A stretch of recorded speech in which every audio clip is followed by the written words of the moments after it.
Buenos días para ustedes de América Latina.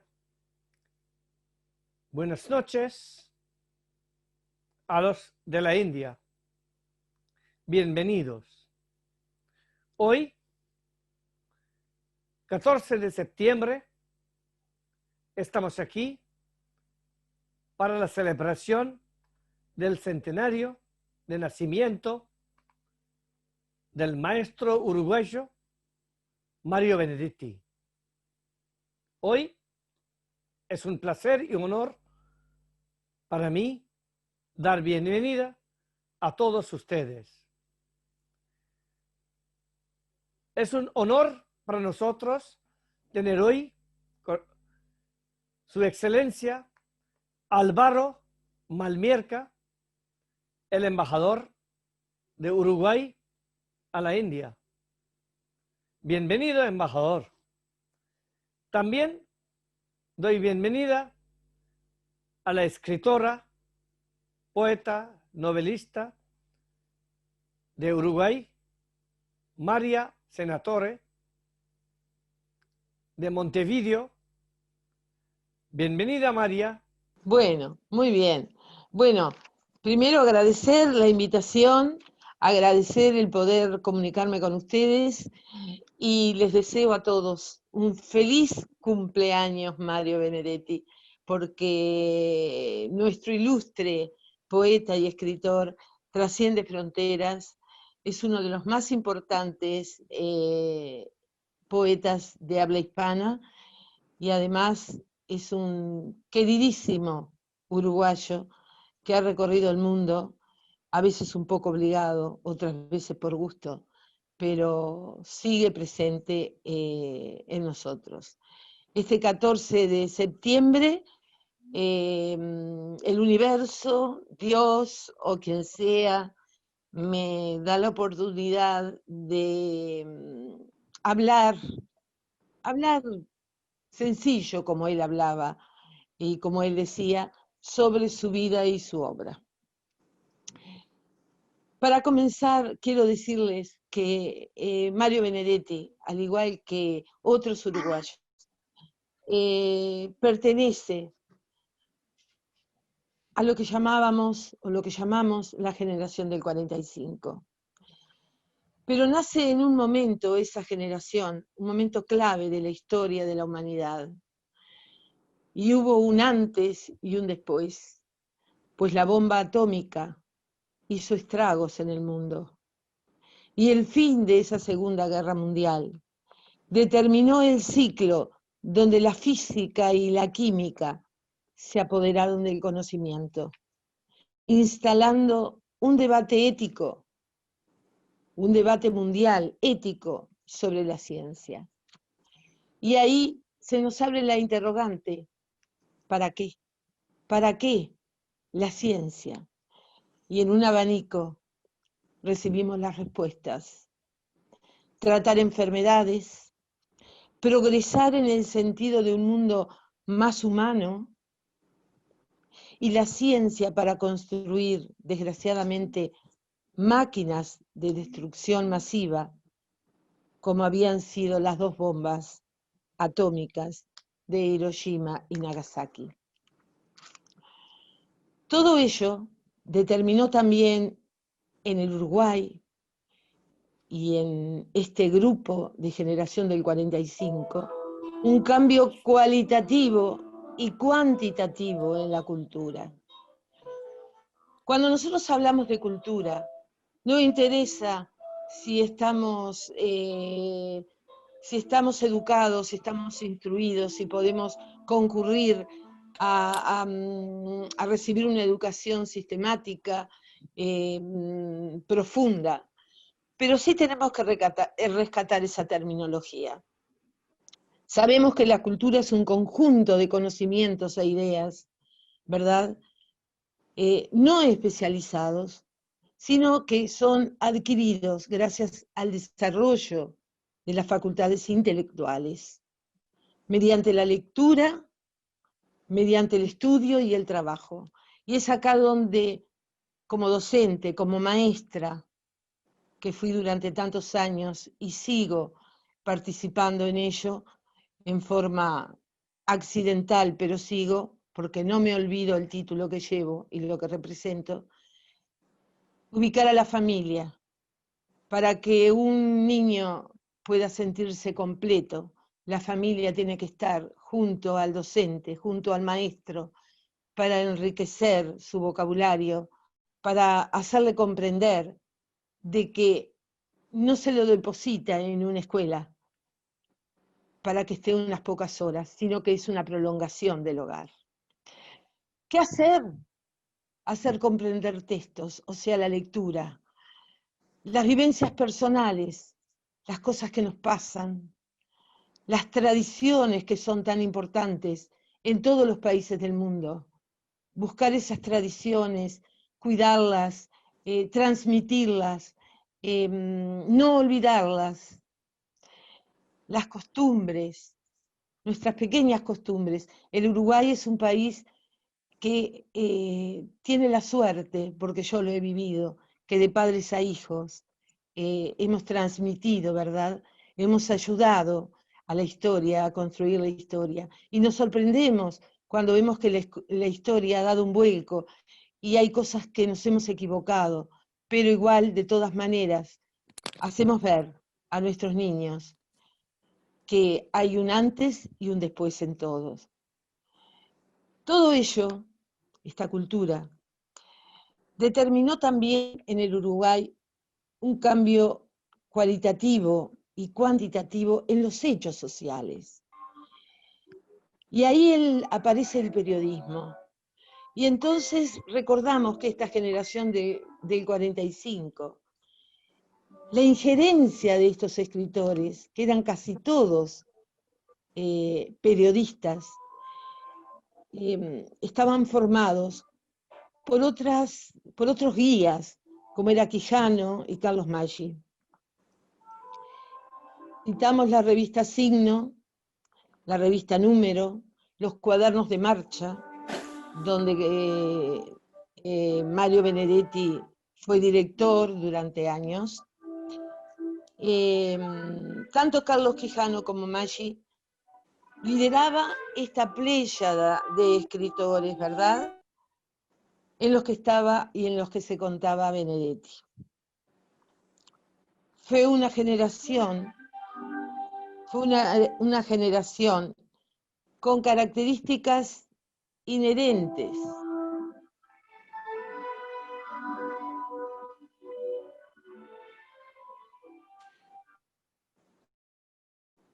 Inherentes en la época de ese Montevideo. Pero esa generación tenía su interna. Perdón, no veo la cámara, Divia. Nosotros podemos verte. Ahora sí. Sí. Pero esa generación tenía su interna. Perfecto. Su interna, ahora sí, su interna propia. Era una generación, yo a veces nos observamos cuando estamos en nuestros grupos y a veces pienso, qué celosos nos ponemos. Ellos también serían celosos en su hacer, y más que en su hacer, en su ser, en su manera de ser, ¿verdad? Y se notaban características de peso, y muchas veces aceptaban, por ejemplo, a Onetti, o aceptaban a Juana de Ibarburu, pero quizás no estaban de acuerdo, y hacían un poco el denostar a Juana, porque ellos pensaban de que se valía de otras armas, por ejemplo, era muy protegida por el gobierno de turno, y son cosas que pasan entre los seres humanos, pero no podemos condenar a nadie, porque eran todos uruguayos y estaban todos por lo mismo, una buena literatura. Pero ¿qué pasaba entre ellos estando en el grupo? ¿Qué pasaba entre ellos? Una sociedad, como dijimos, las relaciones sociales eran estrechas, pero ¿qué funcionaba? ¿Qué era lo que primordiaba el machismo de la sociedad? Entonces, estos escritores, los hombres, los poetas, generalmente les agradaba mucho más o se inclinaban mucho más a la narrativa, sin dejar de lado el expresarse literalmente mediante la poesía. Benedetti reconoce, porque lo ha dicho en entrevistas, yo no lo conocí, pero lo ha dicho en entrevistas, que él sabía desde niño que iba a ser poeta. Nunca nombra hasta cierta etapa de su vida el gusto por la novela o haber incursionado en el teatro, en el ensayo, en cuentos, que lo hace genial. Entonces, la mujer de esa generación del 45, a nombrar algunas, ellas sí abrazaban la poesía. Y ahí estoy nombrando a Amanda Berenguer, que nace en el 1924, Idea Vilariño, nuestra querida Idea Vilariño, y olvidada a veces, 1920, que en agosto celebramos también su centenario, y la seguimos celebrando. Orfilia Bardesio, 1922, Ida Vitale, ganadora de los Cervantes, Julio da Rosa, al que le haremos también un homenaje.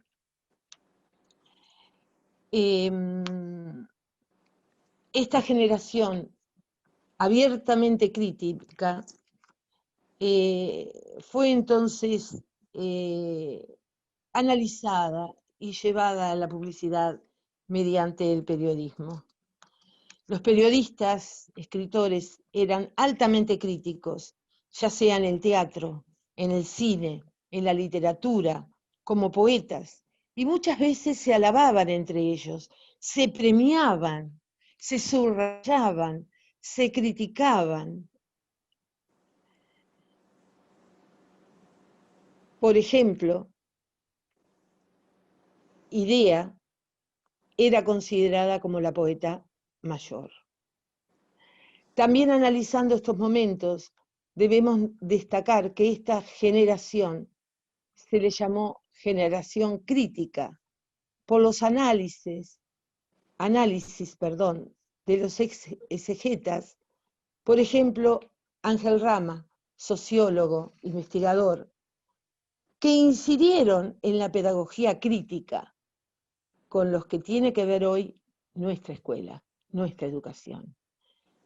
Yo siempre pienso que en las décadas de 50, 60, 70, la educación que yo y mis compañeros recibimos, y sé que, porque lo hemos hablado, fue distinta a la que recibieron nuestros padres. ¿Por qué? Porque el espíritu crítico fue heredado de esta gente. Los docentes nuestros nos enseñaban a pensar y a repensar la historia, por ejemplo, el derecho como asignatura, la literatura, la historia del arte en general. Todo con una mirada mucho más profunda, más simbólica y metafórica. Hay un autor que he consultado, que dice que hay como una metaforización de la metáfora, y valga la redundancia, cosa que también viene de la generación del 27 en España, que no la podemos dejar de nombrar, de la mano del gran Federico García Lorca, que vaya que sí, que tanto en la poesía como en el teatro hacía una verdadera metáfora. Entonces, nuestra generación del 45 retomaron y resignificaron en todo lo que tiene que ver con la historia de estos países jóvenes, que era la historia joven y que de alguna manera era la historia de América Latina toda, o sea, la patria grande que tanto deseaban. Había una gran preocupación de parte de ellos por el plano de los movimientos y los tiempos o momentos en que este continente de alguna manera nos empodera de sí mismo en su destino, en una injerencia permanente de los Estados Unidos, que de alguna manera tenía la hegemonía del mundo. Eso hizo que la generación del 45 mirara al interior de América Latina y hablaran por vez primera de determinadas cuestiones, como por ejemplo, cosas muy nuestras, muy inherentes al sur, al Río de la Plata. Y acá vamos a nombrar la matanza de Salsipuedes, un acontecimiento histórico que aún hoy lo llevamos y no lo olvidamos. Como la guerra de la Triple Alianza, de alguna manera, en la que se investigaron y nos mostraron una guerra que nos avergüenza absolutamente a esta parte de argentinos, brasileños y uruguayos, de esta destrucción del Paraguay como nación. Lo mismo el sitio de Paysandú, con Leandro Gómez en la defensa de Paysandú, a orillas del litoral uruguayo. Es de esta forma que yo que tomamos con otros autores, que nos lleva a pensar en un gran historiador uruguayo, José Pedro Barrán, al que hemos leído y releído en sus tomos, donde trata en su primer tomo la barbarie en el Uruguay. Y más adelante, el Uruguay del disciplinamiento, en la historia de la sensibilización de nuestro país. Absolutamente vivo, creemos, en la actualidad. Finalizo esta instancia para leerles unos testimonios, un par de testimonios. De Humberto Meguet, alguien de la generación del 45, que lo toma su compañero Carlos Brandi, en la mañana, Diario La Mañana de 1965. Nos conocimos hacia 1945 en el Sorocabana de la Plaza Libertad. Allí solían reunirse muchos jóvenes, algunos poetas, otros no. Allí fue escrito más de un poema, aunque algunos de los ausentes puede decirse que necesitaba encontrarse a solas para llegar a la creación. Y agrego que ese fue el caso de Meguet. Él necesitaba soledad para poder escribir. Fue uno de la generación que murió muy joven. No obstante, allí, continúa Meguet, compartíamos los poemas recientemente escritos y nos criticábamos con sinceridad extrema.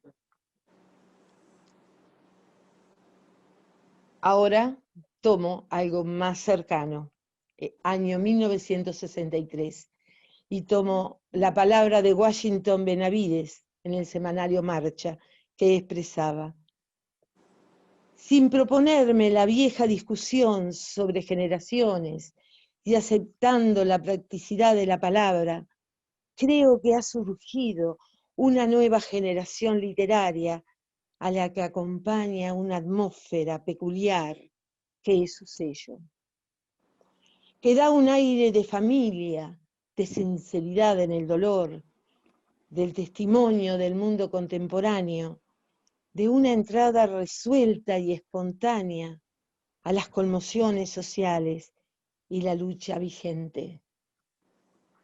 Eso somos, pero, aclara, toda esta atmósfera parecía anunciada por algunos de los integrantes de la generación del 45. Berenguer, Vitale, Brandi, Benedetti, Miguet, Vilariño y otros, porque da origen, a mi modo de ver, a la continuidad existente entre la generación que integro y los escritores nombrados. Repito, Washington Benedetti, Semanario Marcha, 1963. Ahora entramos a una breve reseña, entramos a Benedetti de lleno, a una breve reseña biográfica que los va a ilustrar, pero los invito a que ustedes lean en sus libros y escuchen en su voz, porque yo siempre digo de que no hay persona o no hay ser humano que pueda contar su interior que la persona misma. Este gran poeta uruguayo, Mario Benedetti, nacía el 14 de septiembre de 1920 en Paso de los Toros, departamento de Tacuarembó, a 200 kilómetros al norte de Montevideo. A los 4 años se traslada junto a su familia a Montevideo debido al fracaso de su padre como farmacéutico. Pasaron tiempos muy dolorosos por la Villa Colón. Cursó primaria luego en el colegio alemán de esa ciudad, Montevideo, y secundaria como alumno libre. Desde los 14 años empezó a trabajar como taquígrafo, cajero, vendedor, librero, periodista, traductor, empleado público y de comercio. Fue miembro destacado de la llamada Generación del 45. Sus libros participaron del boom de ventas de la narrativa latinoamericana de los años 50 a los 70, y sus textos han sido recogidos y divulgados por cantantes como Biglietti, Rosa León, Jairo, Luis Pastor, Isabel Parra, Soledad Bravo, Joan Manuel Serrat. Pero aquí quiero agregar algo. No todos fueron laureles en la obra o en el recorrido de la obra de Mario Benedetti.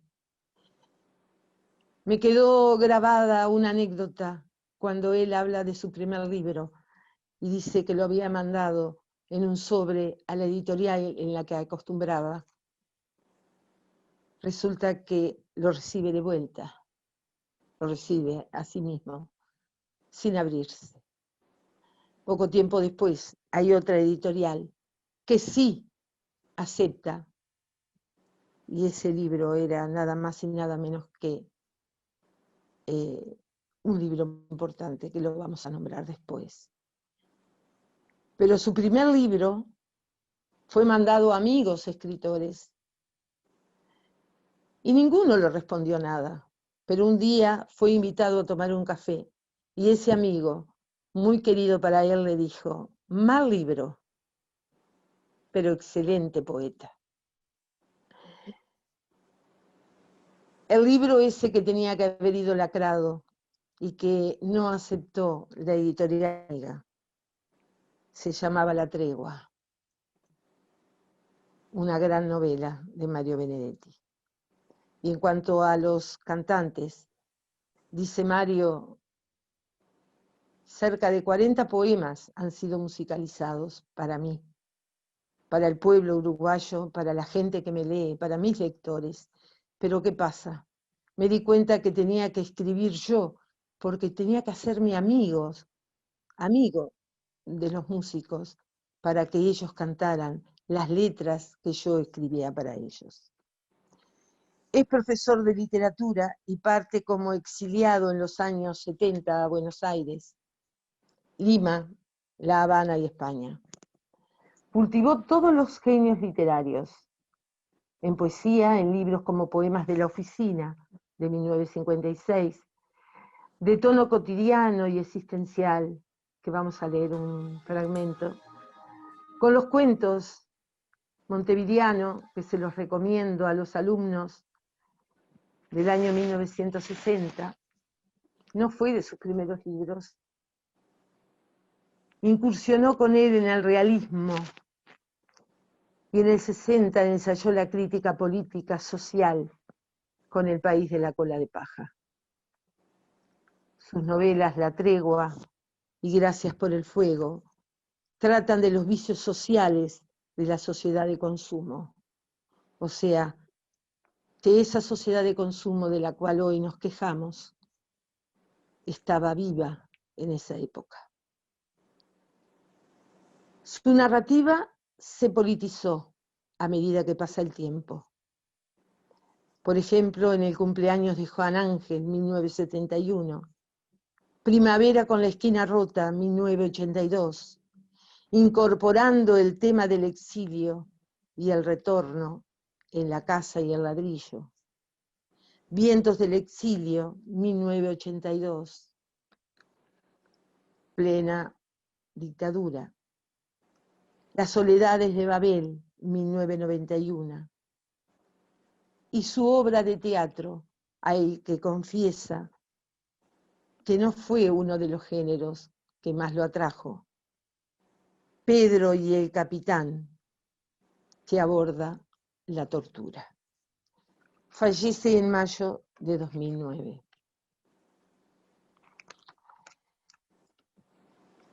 Podemos hablar de una literatura concentrada, la de Mario Benedetti, sobre la importancia del amor, la clase media, la lucha del tema, de la era del vacío, de la incomunicación. Y todo eso se ve en La tregua. Por ejemplo, ese padre viudo que tiene a cargo hijos, ese hombre a punto de jubilarse, empleado de una oficina, esa vida de la oficina, esa vida carcomida por la rutina y de una sociedad donde los sueños están profundamente amenazados. Es una visión crítica de la realidad urbana de las grandes ciudades como Buenos Aires. Ya Montevideo aparecía como fenómeno de macrocefalismo en el Uruguay.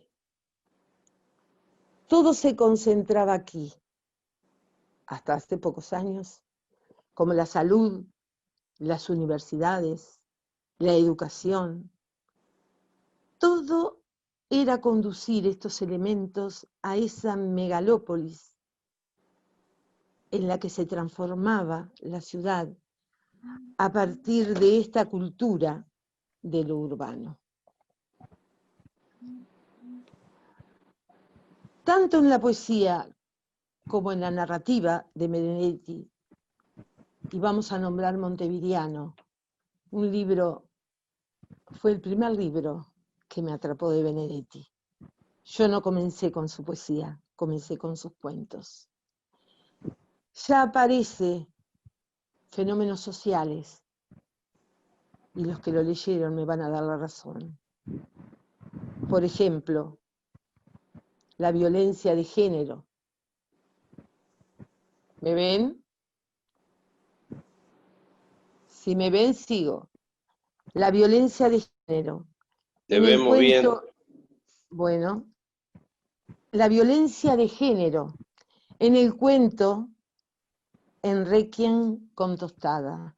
Un cuento que de alguna forma pone ahora un viejo problema como si fuera nuevo problema y que viene arrastrándose desde muy atrás. Y vaya a saber hasta cuándo.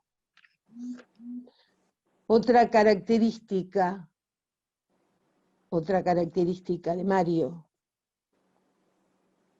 de sus letras,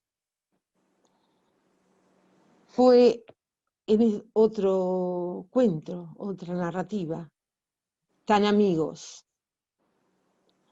En Tan amigos, la necesidad de estar en el otro, o sea, la empatía con el otro y la búsqueda de lo ético, se pueden analizar en ese cuento. ¿Y qué vemos en el cuento? Donde el autor termina por denunciar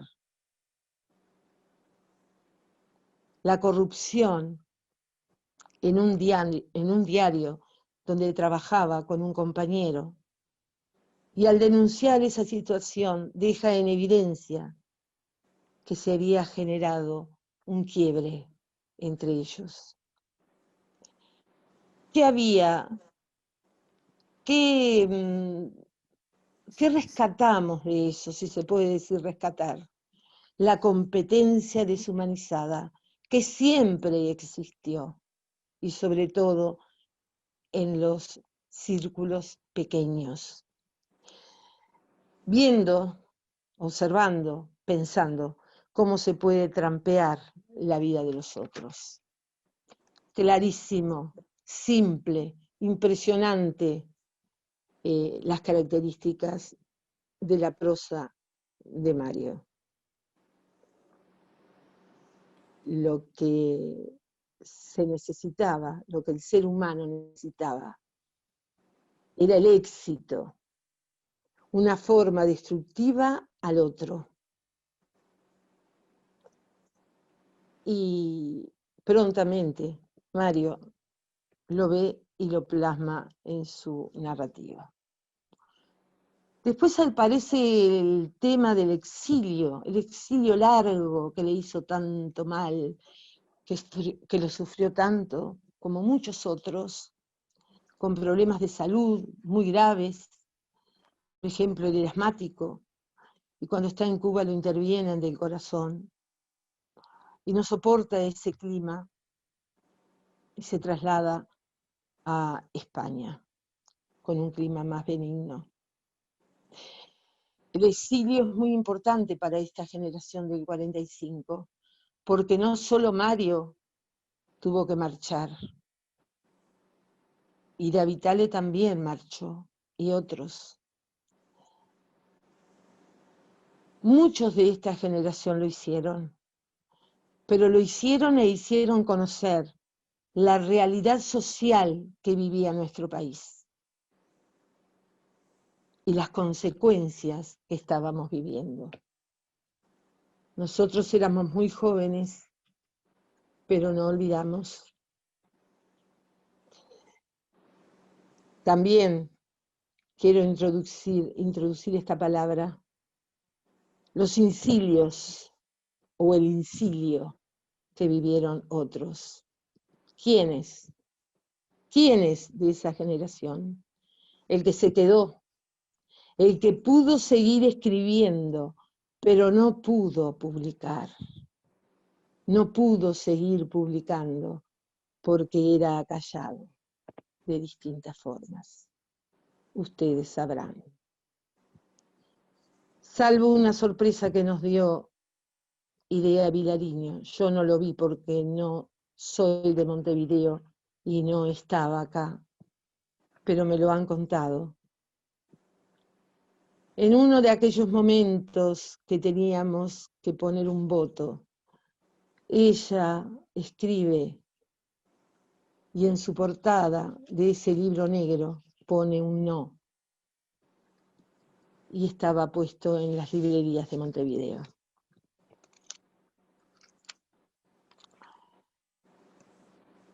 Voy a leerles acá algo que guardé no para el final, pero sí para hacerles ver la otra parte de Mario, la parte de los poemas. Para él las debilidades eran muy variadas e importaban como pasos iniciales de una modalidad expresiva propia y de dos tópicos de su obra. ¿Qué tomaba Mario? La soledad del hombre que había perdido a Dios y el amor que nos obliga a la participación de la alegría y el dolor. Y vaya si lo tiene. En la ausencia de Dios, elige este fragmento. Digamos que te alejas hacia el pozo del olvido que prefieres, pero la mejor parte de tu espacio quedará para siempre en mí, doliente, de la asunción de ti, el amor. ¿Quién hubiera creído que se hallaba sola en el aire, oculta tu mirada? ¿Quién hubiera creído esa terrible ocasión de nacer, puesta al alcance de mi suerte, mis ojos, y que tú y yo iríamos despojados de todo bien, de todo mal, para vernos y vernos? Eso pertenece a una primera etapa de la obra de Benedetti. En la segunda etapa, muy rápido, se inicia en 1956 con la aparición de Poemas de la Oficina, grandioso, atrapante, fruto de la labor creadora desde el año 1953. Yo he reído con este libro, también de los primeros que estuvo en mis manos. Este momento es significativo para quien pretenda indagar en la poesía de aquellos últimos años. Y rescato Ángelus, año 1956. Fragmento. ¿Quién me iba a decir que el destino era esto? Aquí no hay cielo, aquí no hay horizonte. Hay una mesa grande para todos los brazos y una silla que gira cuando quiero escaparme. Otro día se acaba y el destino era eso.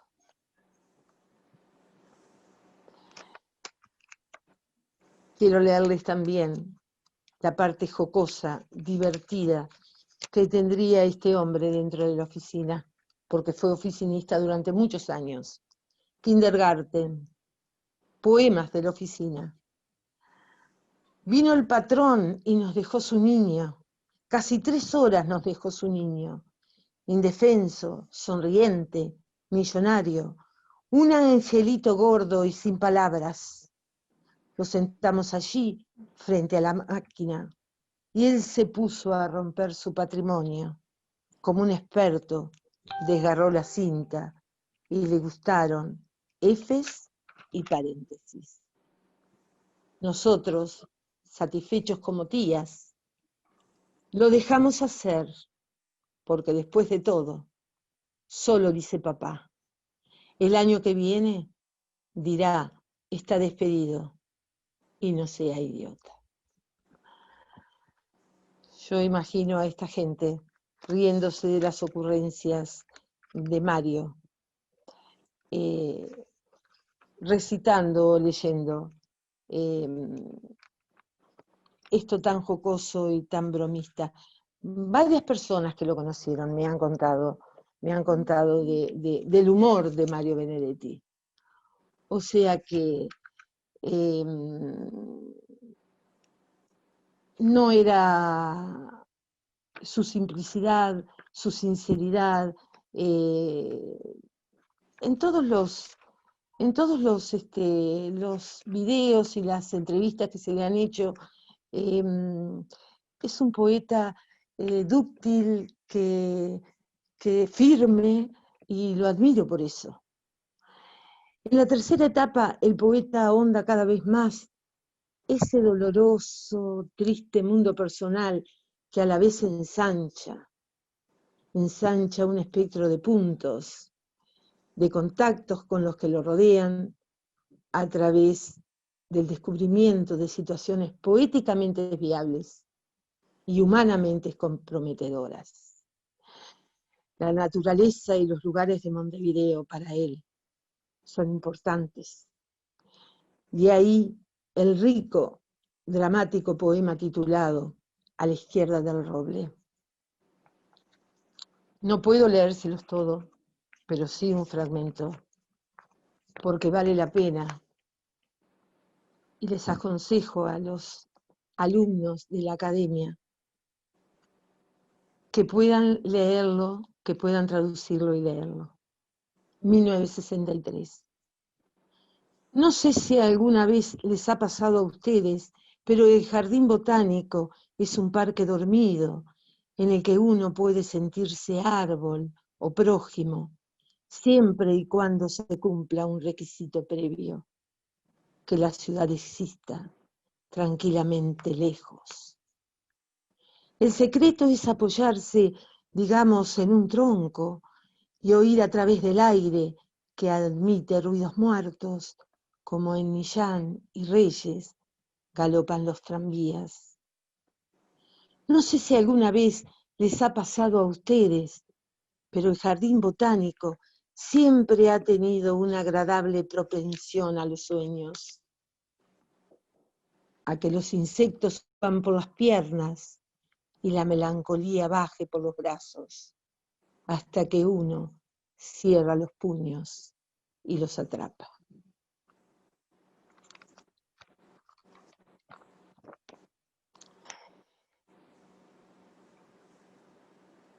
También quiero leerles algo de Mario, muy pequeño.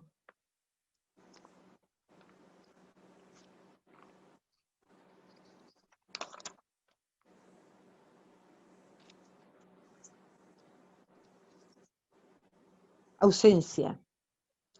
El niño que no vino tiene sus labios fuertes, tiene las manos tiernas, el alma como nube, no es nadie, es solo niño, saca viejas monedas del bolsillo de Dios, se parece a la madre, su misma risa ancha, su corazón a saltos.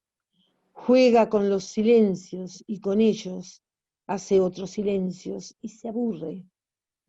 El niño que no vino, no viene, porque cree que todo el que aquí nace no se muere después. Indudablemente introduce otro aspecto del niño que dejan en la oficina.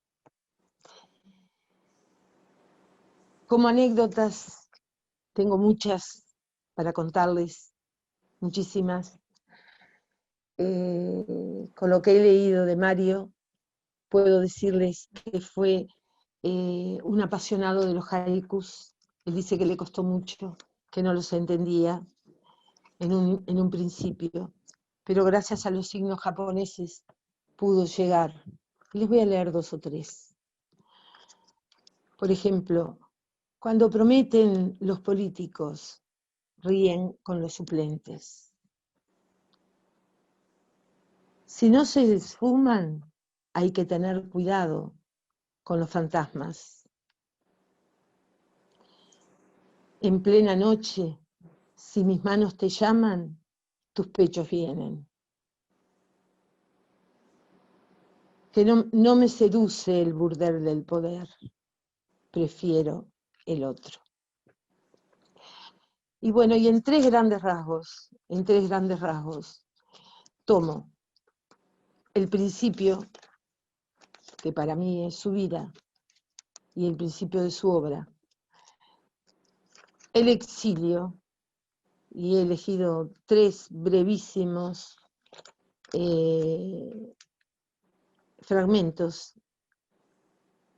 y su último libro publicado, su final. La poesía clara, es una poesía crítica donde cuenta parte de su vida, cómo no estar vigente, Mario Benedetti, como dijo el señor embajador, cómo no entusiasmarse cada vez que leemos algo de Mario, porque parece que nos está pasando a nosotros.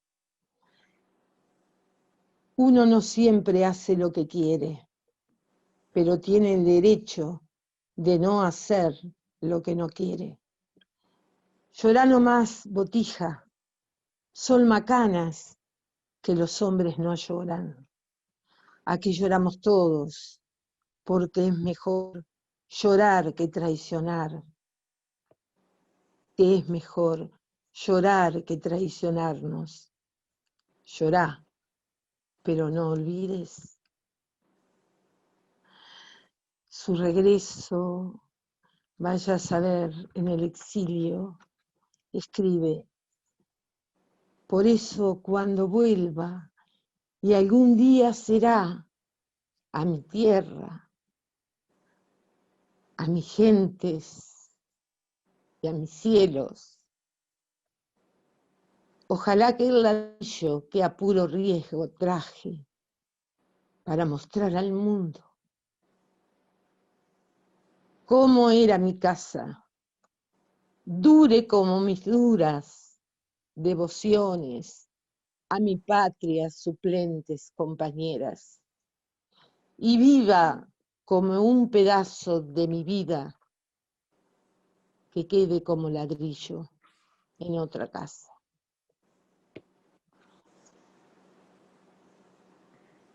Y por último, testigo de mi vida, su poemario último, publicado, algo muy simple, muy breve.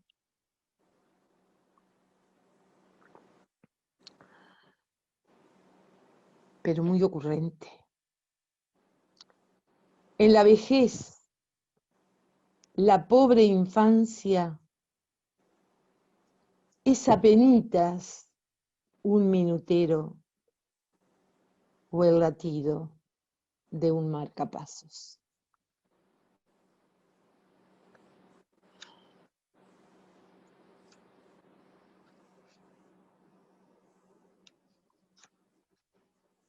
Quiero contarles que cuando le preguntaron qué lo había llevado a ser escritor, cuál influencia había sido, qué había influido en él, y él dijo, desde niño supe que iba a ser escritor, supe que iba a ser poeta. Él habla así, que iba a ser poeta. Y lo hice, pero no con ganas de fama, porque eso para mí no existe. Y sí nombra autores, y nos honra nombrando a Horacio Quiroga, uruguayo, un gran cuentista, uno de mis preferidos. Y acá no es para vanagloriarme, pero creo que soy del 45. Quiroga, Chekhov y Maupassant eran mis predilectos, igual que de Mario. Su prosa era clara, con humor, y él reconoce que bajo el seudónimo de Demócles escribió muchas cosas con humor. De los poetas destaca Vallejo, que fue influencia en él, y también Baldomero Fernández Moreno, argentino. Cuenta que una vez paseando por Buenos Aires vio en una librería ese poemario, lo compró y quedó atrapado. Y por último, nombra a Antonio Machado. En la parte social y política, en sus tiempos, la persona que no conoció mucho porque tenía 8 años, lo impresionó José Valle Ordóñez, y eso es otra historia. Termino. Para ustedes, muchas gracias. Alumnos, embajador, director, Divia, amigos, sé que hay muchos viéndome. No pude dejar de elegir defender la alegría. Defender la alegría como una trinchera, defenderla del escándalo y la rutina, de la miseria y los miserables, de las ausencias transitorias y las definitivas. Defender la alegría como un principio, defenderla del pasmo y las pesadillas, de las neutrales y de los neutrones, de las dulces infamias y los graves diagnósticos. Defender la alegría como una bandera, defenderla del rayo y la melancolía, de los ingenios y de los canallas, de la retórica y los paros cardíacos, los endemonios y de los académicos. Defender la alegría como un destino, defenderla del fuego y de los bomberos, de los suicidas y los homicidas, de las vacaciones y del agobio, de la obligación de estar alegres. Defender la alegría como una certeza, defenderla del óxido y de la roña, de la famosa partida del tiempo, del relente y del oportunismo, de los proxenetas y de la risa.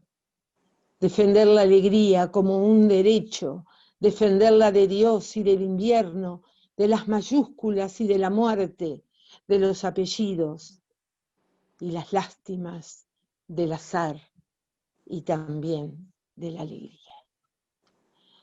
Gracias, Mario Benedetti. Feliz cumpleaños. Gracias a todos.